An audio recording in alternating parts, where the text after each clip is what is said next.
Well, thank you very much, not just for the invitation and for the introduction, but for the video that you just showed, and especially what you said immediately afterwards, that it was made 2 years ago. It spoke clearly as if it were made today. The fact that it was made 2 years ago shows both the prescience and the courage of the participants.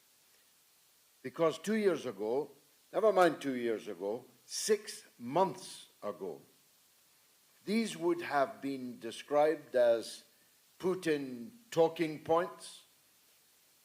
We would have been accused of being literal agents of the Russian state. For voicing that narrative, we would have been shadow banned, outright banned.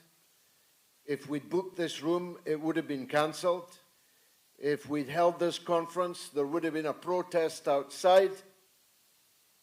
We would have been blackguarded by what still calls itself the mainstream media.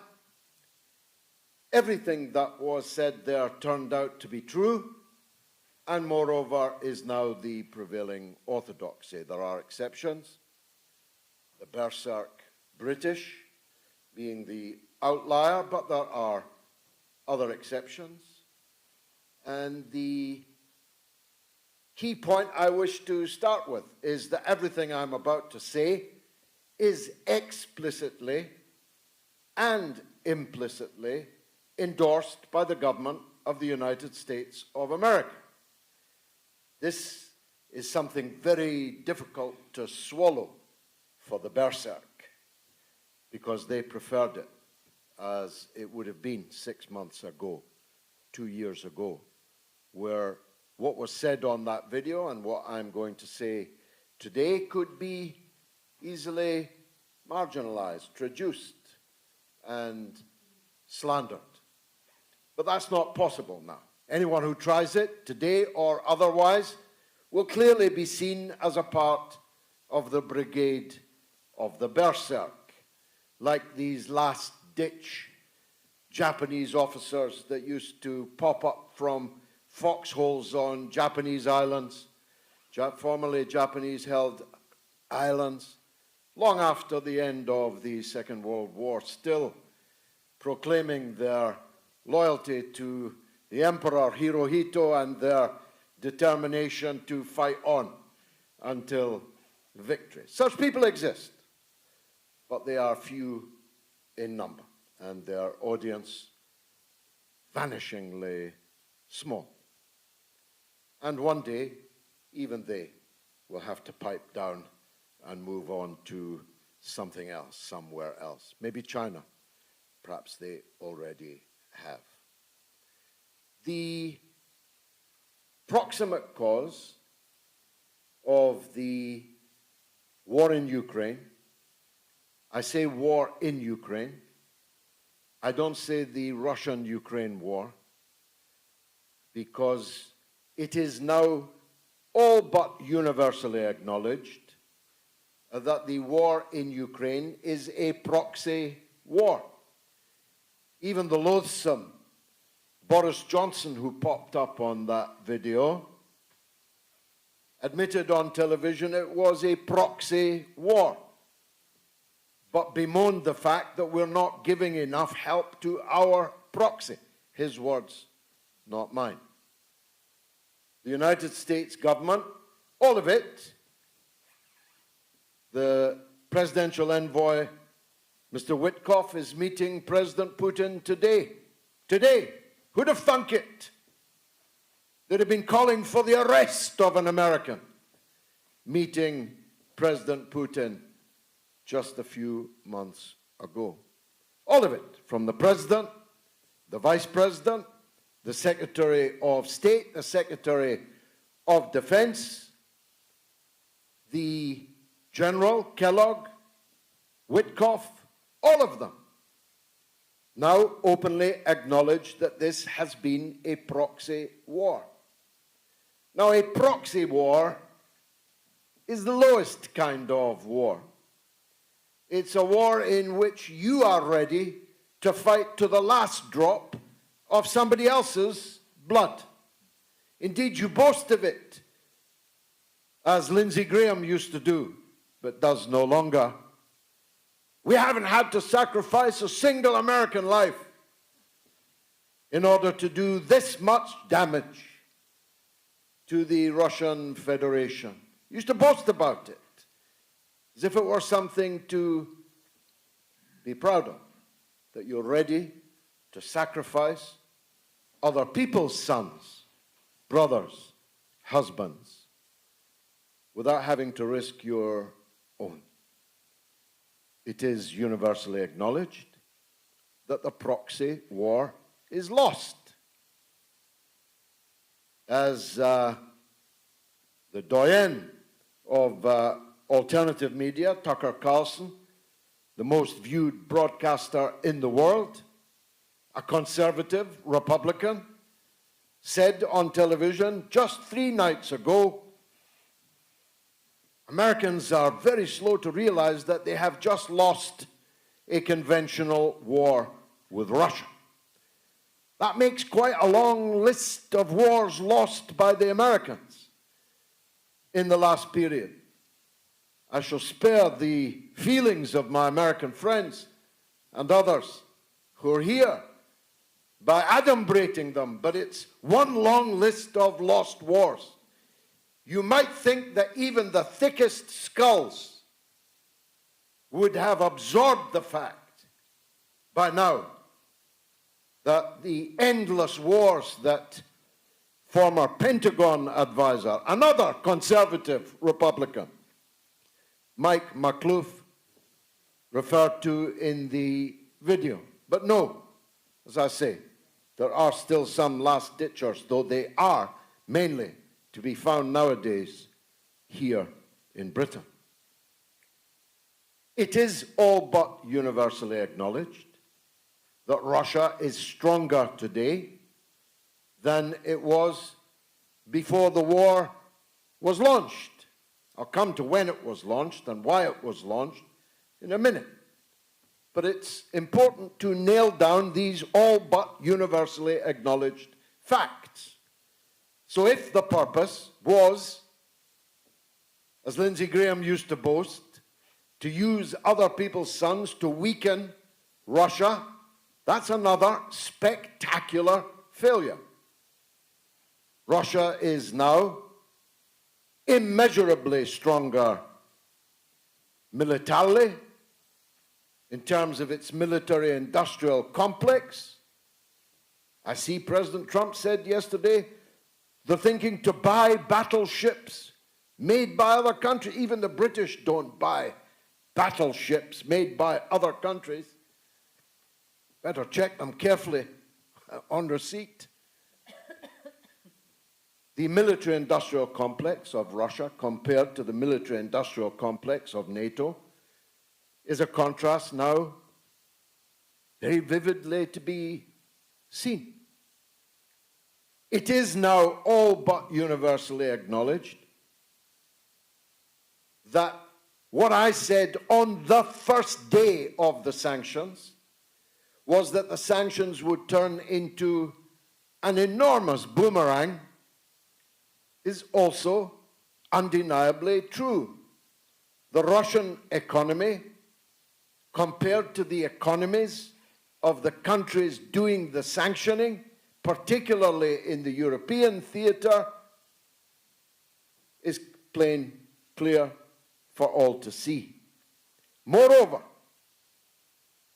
new Russian companies and economic enterprises have filled the gap and the superstores of the departed Western corporations who did the bidding of the Western governments in the most condign regime of economic sanctions known ever in the history of the world.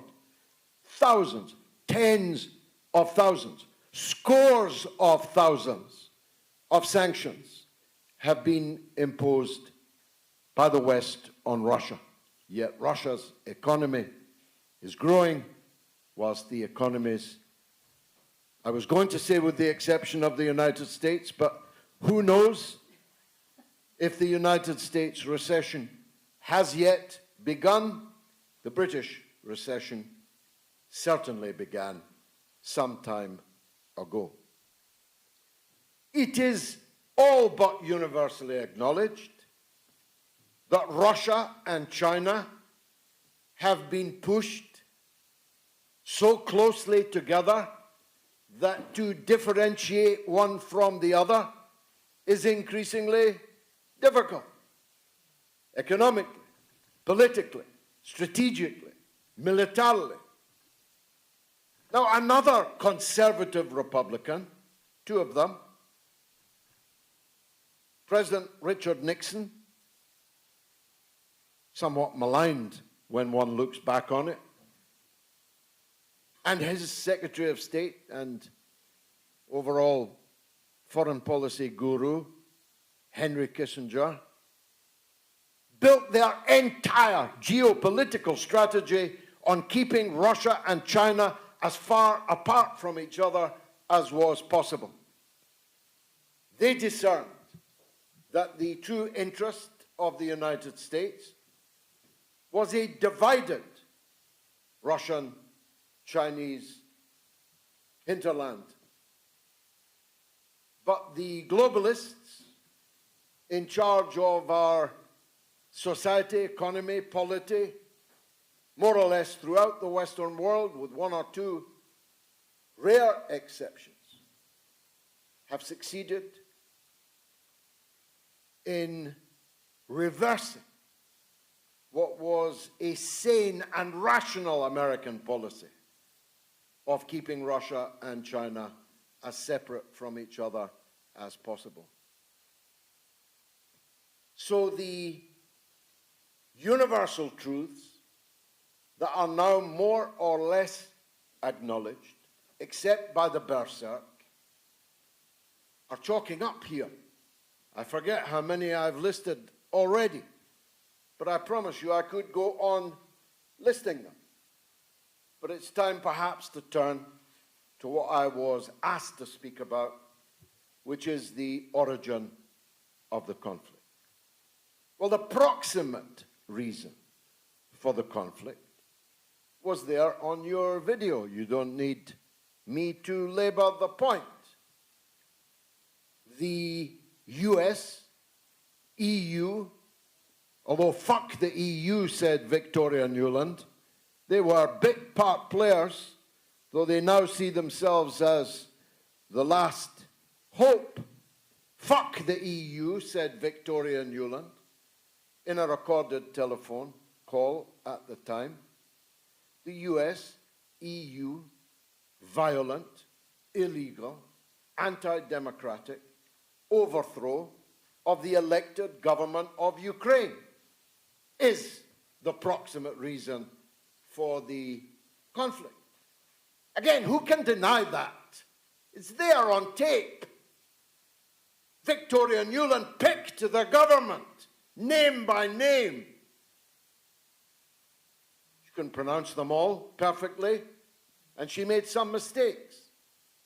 But she picked the government that was to succeed the elected government that legions of Western politicians and uncountable then, I think Elon Musk will get to the bottom of it, amounts of American and European financial largesse funded the Maidan, which you're about to hear from an expert about, to overthrow the legitimate government of Ukraine that set the parliament on fire, set the elected president fleeing for his life, and installed the current ethno-nationalist supremacist power that exists in Ukraine in a slightly different form until this day. What was their first act? Their first act, having put literally guns at the heads of the deputies to force them to sign it, was to criminalize, delegitimize the Russian language, Russian culture in the Ukraine for ethno-chauvinistic reasons, because that was their prevailing ideology. Now, 30% of the entire population of the eastern part of Ukraine were Russian-speaking people. They were ethnically Russian, Russian-speaking people, as indeed was most of the political class in Ukraine, including the now President Zelensky, who speaks Russian as easily as I speak English, and who speaks Ukrainian about as well as Victoria Nuland. Which is why, in his private moments, he speaks nothing except Russian. Why he was a Russian television star, soap opera actor, well liked in Russia at the time. And he certainly liked Russia because he banked a lot of rubles as a result. The overthrow of the government, the delegitimization of Russian language and culture, necessarily made the 30%, almost one-third, of the population nervous, anxious, fearful. But here's the rub. That 30% was mainly concentrated in the eastern part of the country. The part, as your video showed, which was economically speaking the most important, the most significant. The site of most of these now famous rare earth materials. The site of what is left of Ukrainian industry, manufacture, extraction, the site of the raw materials and basic commodities which made the Ukrainian economy the potential powerhouse that it was. And in the eastern part of Ukraine, they said, we're not going to be second-class citizens. We're not going to have our language delegitimized, made even illegal, unusable on public documents, in schools, in universities. We're not going quietly into that good night. I wouldn't. Would you? Would you agree to be a second-class citizen? Your language delegitimized, your culture, your history? I would not. And neither, more importantly, did they. And so they began to move into a more or less hostile attitude to the new power in Kiev. That power was based on the old Ukrainian nationalist ideology, defining itself mainly with what it was not, i.e. Russian, and exalting a chauvinistic form of Ukrainian nationalism, which every day alienated more profoundly more and more people in the eastern part of Ukraine. And so the scene was set for the repression which killed thousands. You saw a mere fraction of the graveyards in the eastern part of Ukraine. at least 14,000 people in eastern Ukraine were killed in the 8 years before the Russian army invaded Ukraine in 2022. 14,000 people. Most of them women, most of them children, most of them elderly people. And it is now clear, again, this is again an unassailable truth. The Ukrainian armed forces were preparing a major offensive to retake and re-establish their control over the so-called People's Republics, breakaway statelets, unrecognized by Moscow, by the way. Putin refused to recognize these breakaway republics because he still believed that the Minsk agreements, which he was not required to agree to but did accept, might be a peaceful way of resolving this conundrum. He refused to recognize these breakaway republics for that reason. But he suspected, again confirmed from the horses' mouths, Frau Merkel, Monsieur Hollande, both on camera, conceded the Russian suspicion that the Minsk agreements were a ploy, a subterfuge, a trick to freeze the then current situation in Ukraine, whilst the NATO forces made themselves more ready, more strong to launch the proxy war. Now, the wisdom of the Russian government in accepting the Minsk processes, 1 and 2, is deserving, in my opinion, of far more withering criticism than most Russians in the middle of a war are ready to do. But when the history comes to be written, Putin will be accused of naivety, not of hawkish, aggressive belligerence, but of being fooled by the Western governments that threw sand in the eyes of the Russian people with the Minsk subterfuge.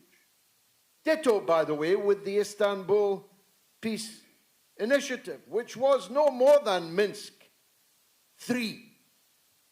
Putin was ready to sign that also. Indeed, initialed it, as did Zelensky, until the aforementioned Boris Johnson came on the screen to wreck it. Now, again, I must move on. I've discussed the proximate reason. Here's the fundamental reason. And it's the fundamental reason for such disagreement as undoubtedly exists in this room and between the last-ditchers and the rest of us. The United States and the European Union don't give a damn about Ukrainians. They've never given a damn about Ukrainians. There weren't many Ukrainians in their golf clubs. They didn't have many Ukrainians round to their houses for dinner parties. The Ukrainians have been used for one reason and one reason only: to divide and, if possible, weaken, and, if possible, to balkanize the Russian Federation. It is hatred of Russia by the Western powers grouped in NATO, which is the fundamental reason for this war. Now, I understood it in the past. I know there are people who've made whole careers out of rabid anti-communism. I understand it's a lucrative career, though it's a declining one. This rabid anti-communism had a rational basis. You had every reason to fear communism. It was your competitor. By the way, I am not now, nor have I ever been a communist, though you will hear otherwise. I'm a Roman Catholic in good standing. I am not now, nor have I ever been a communist. But I understand why you hated and feared communism. It was a rational stance to be against the Soviet Union. It is utterly irrational, inexplicable to maintain a hatred of post-communist Russia, in which the Russian Orthodox Church is the most powerful institution in the country, where Russian capitalism is entirely reinstated, where the slain royal family are deified, beatified, soon to be sanctified, where Putin asked if he could join NATO. Putin asked if he could join the EU, where all they wanted was to be accepted for what they are, as the biggest country in Europe. Moscow is the biggest city in Europe. All they asked was to be a part of a common European home. And it was all thrown back in their face. Their applications were returned to sender.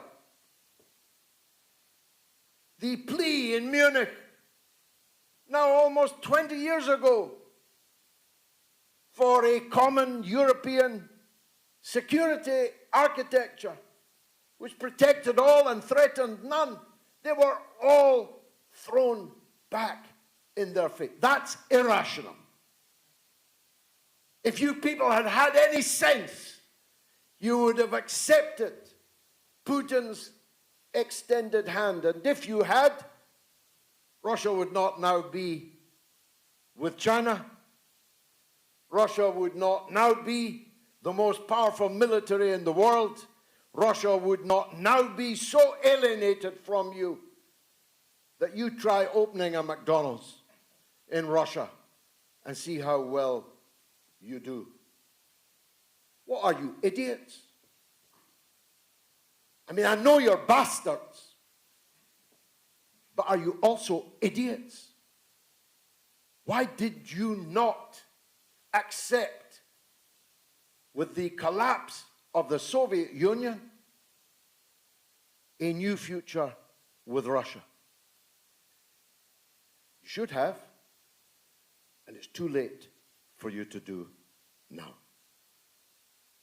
The Russian people are unique, though, in one respect.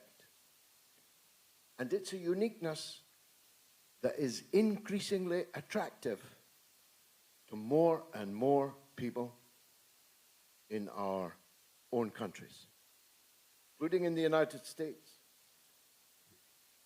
The Russians are a Christian people. They're a God-fearing people. They are a people proud of their own culture and traditions, their own way of life. They reserve the right to say no to your LGBTQ++ agendas. They are a people who say, we are a conservative and Christian society. We believe in the family. We believe in God. We believe in the country that God gave us. We believe in the common characteristics that define us as a nation. We do not want tens, hundreds of millions of foreigners coming into our country. We want to remain Russia. These are powerful tropes, you know. These are very, very powerful ideas that Russia stands for and that the West increasingly does not. We are the globalists. They are the opposite. The opposite is now experiencing its day. And it's a day, I believe, whose time has come, and not just in Russia. Thank you very much.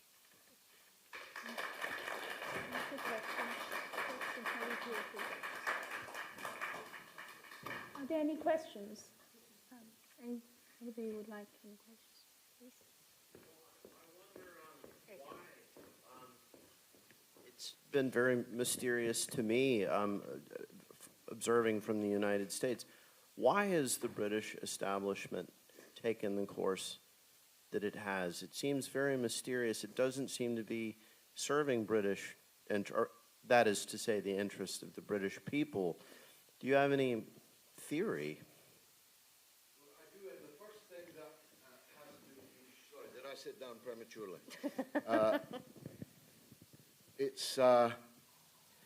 It first has to be understood that this long predates Putin. Long predates even the Bolsheviks. This is a peculiar and ancient hatred of Russia in Britain that goes back at least to the middle of the 19th century and indeed before. The hatred was, in the beginning, imperial. The Russians had an empire and we had an empire, and they rubbed up against each other in various places, and they led to the bloody Crimean War, for example, in the early 1850s. And that hatred took many different forms. And I don't like to say this whilst a prince of the royal blood is currently in Lvov, in western Ukraine. Prince Harry arrived there. God bless his cotton socks. I don't know if his wife went with him. She wouldn't be quite as welcome for a variety of reasons. But the prince was there on former Soviet territory, but his family betrayed the Russian royal family. They were supposed to rescue the Russian royal family, and they reneged upon it. So the hatred is not about Putin. It's a hatred of Russia and of Russian power, latent power, as well as actual power.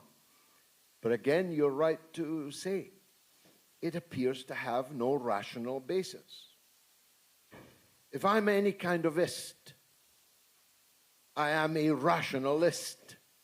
I want politics that have reason and can be defined, can be explained reasonably. And I would find it impossible to explain reasonably how it is that berserk Britain, in whose parliament I spent 5 decades, 80s, 90s, noughties, 10s, 20s, is acting so out of kilter with the British national interests. Having left the EU and made implicit enemies of the other 27, clinging as we have for so long to a perceived special relationship with the United States, we are now in outright rebellion against the policy of the United States, doing everything that we can to damage it, and seeking to assert leadership on a European community that we kicked in the teeth and left, and who will never forgive us for it. It is the opposite of Britain's national interests that we are pursuing here. I can only explain it by the absolute supremacy of globalist ideology here in Britain, more than anywhere else in Europe. There are no significant bulwarks. I'm an insignificant one. There are no significant bulwarks to globalized political and economic power in Britain. Not even, trust me on this, Nigel Farage. Maybe even, especially not Nigel Farage. There's another point that I think you could maybe explicate, that I perceive as an American who's studied British history. It's a sensibility that I see as having changed in the British spirit. This brutal sentimentality and virtue signaling that was so strange to the British. You go back to Disraeli, who, you know, famously would joust with Gladstone about politics on the continent, and he was always so funny because in this delightful rhetorical way he could kind of make fun of Gladstone's virtue signaling about things, and that is the British sensibility that I grew up understanding. Now there's this sort of ferocious, brutal sentimentality that you see in the character of Prince Harry, and it's very vulgar. Do you know where this cultural sensibility comes from? Or how did it change? Well, I certainly couldn't put it better than you just have. I'm tempted to leave what you just said as my answer. I would say it came from you. It came across the United States, but I'm not academically or otherwise qualified to be sure about that. But I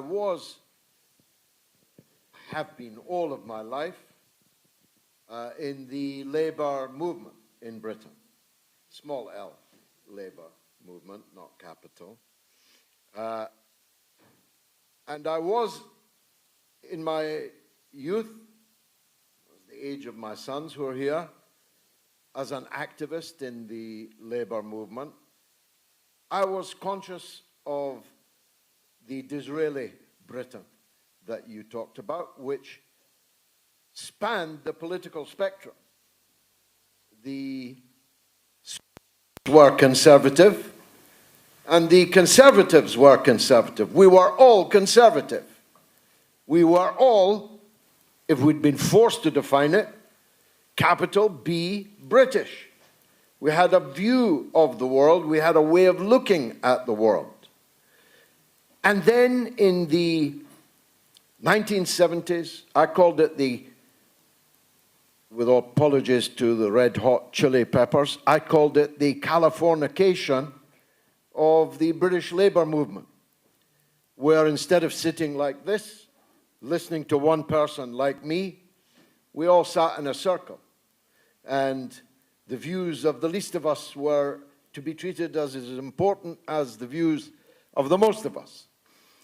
Where people would come to a rostrum and say my name, I've never forgotten her. I better not say her name, but she was from Hackney South Labour Party.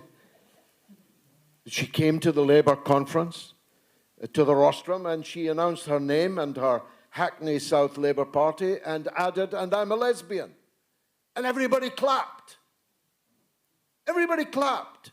And I remember thinking to myself, why would you clap someone's sexual preference? If I went up there and said, George Galloway and I like women in black stockings, would everybody clap? Yeah. Perhaps they would have then. The Californication, I perhaps wrongly imagine, had come across the sea.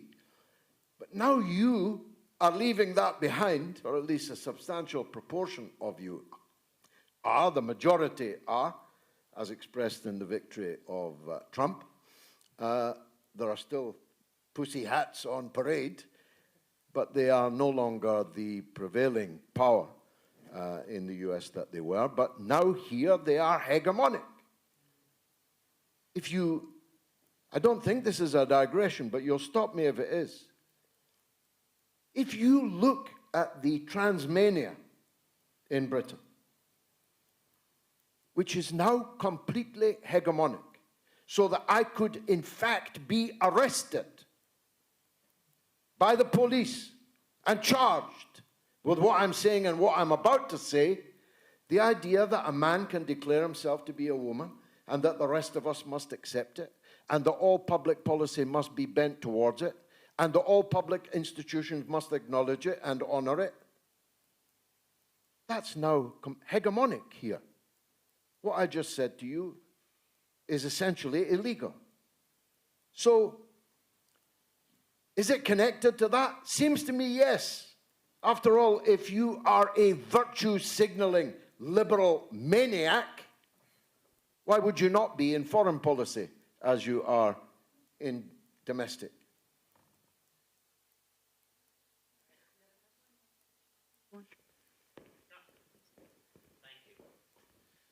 George, I think it's very interesting that a former Conservative politician would listen to a former Labour politician talk about the many errors in British foreign policy and basically agree with every word. What I'd like to ask you, though, is would you share with the room your thoughts of the differences and similarities between sanctions and tariffs? Well, you're better qualified.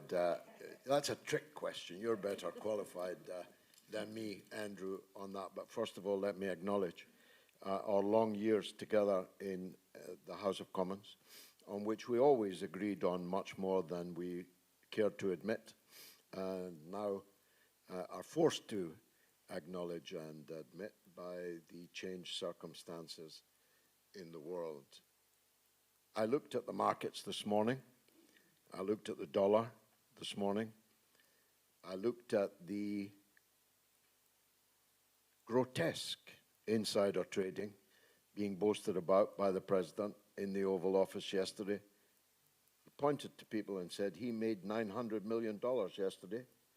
He only made $25 million yesterday. Poor fellow. And I can't help but thinking the whole tariff thing has been a terrific error of judgment. I don't believe that it will work.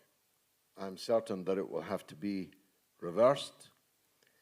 I think that the essential ideological underpinning of Trump's drive is a correct one.